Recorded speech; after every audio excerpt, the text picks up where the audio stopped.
క్రీస్తు నామములు మీ అందరికీ సర్వశుభములు కలుగునుగాక. యోబు పట్ల తన స్నేహితులు సరైన సానుభూతి చూపలేదు. దేవుడు తన న్యాయ విధిని రద్దుపరచడు గనుక తన శిక్షకు యోబు అర్హుడేనని బిల్దదు ముఖ్య ఉద్దేశం.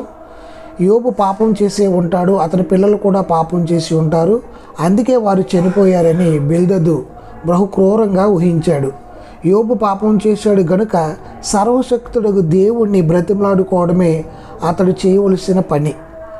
అంతకుముందు ఎలీఫజు కూడా ఇలాంటి సలహా ఇచ్చాడు. ప్రియులారా, యోబు తానన్నట్టు పవిత్రుడు యథార్థవంతుడైతే దేవుడు అతన్ని పునరుద్ధరిస్తాడని, కానీ యోబు మొదట తన పాపాన్ని ఒప్పుకొని కృప కొరకు వేడుకోవాలని స్నేహితులు సలహా ఇచ్చారు. ప్రియులారా, అందుకే నీ స్థితి మొదట కొద్దిగా ఉండినను తుదకు నీవు మహాభివృద్ధి పొందుదువని దేవుని వేడుకుంటే, దేవుని కృపను పొందుకుంటే రెట్టింపు ఆశీర్వాదం పొందుతారని వారు సలహా ఇచ్చారు. ప్రియులారా, ఆమేన్.